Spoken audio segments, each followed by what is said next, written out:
Umaani ng batikos ang pahayag ni Pangulong Rodrigo Duterte patungkol sa mga inosenteng nadadamay sa madugong kampanya kontra droga ng administrasyon.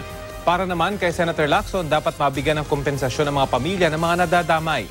Balita hatid ni Sandra Aguinaldo.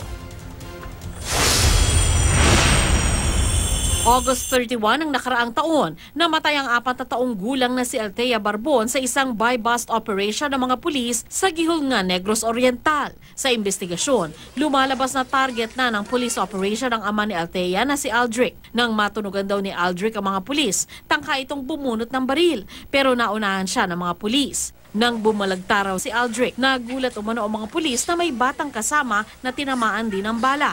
Tanggal na sa pwesto at iniimbestigahan na ang mga pulis na kasama sa operasyon. Sa panayam ni Jessica Soho kay Pangulong Duterte noong nakaraang linggo, natanong ang mga inosenteng taong nadamay sa mga police operation o yung tinatawag na collateral damage. Remember, I declared war, so always there are collateral damage because you cannot control the trajectory of bullets. A policeman has every right to shoot if he is in danger of losing his life. And he cannot control at tumagis yung bala sa tao ng isang tao pa, bata man. Well, I'm sorry. But you know, there are always casualties. That's why it's war. But then again, on the higher interest of the nation, kasi Presidente ako, isa na lang, of course, I grieve. Pero ang bayan ko, sisirain mo 4 million addicts. Ang paliwanag na ito ni Pangulong Duterte kaugnay sa mga inosenteng maaaring nadadamay sa kampanya kontra droga, patuloy na umaani ng reaksyon.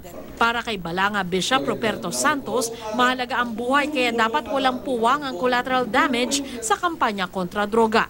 Ito ang dapat nating bigyan ng pagpapalaga na iligtas muna, na buhayin, na pangalagaan, na ingatan, hindi kagad collateral damage.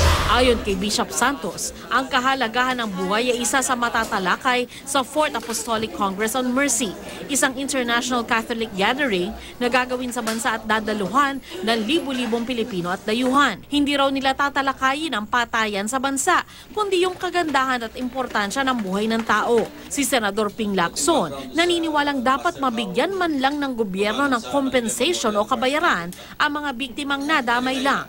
Ang grupo namang Defense of Human Rights and Dignity Movement o iDefend, naniniwalang dapat mabigyan ng katarungan ang mga ito. Dapat daw imbestigahan at maparusahan pa rin ang mga may sala. Ayon sa iDefend, may impormasyon silang may mga inosente nang namamatay sa kampanya kontra droga. Ilang ulit na rin sinabi ng Malacanang at PNP na hindi ito sangkot sa extrajudicial killing. Wala pa rin reaksyon ng palasyo tungkol sa mungkahing mabigyan ng kompensasyon ang mga inosenteng nadadamay sa kampanya kontra droga. Sandra Aguinaldo, GMA News.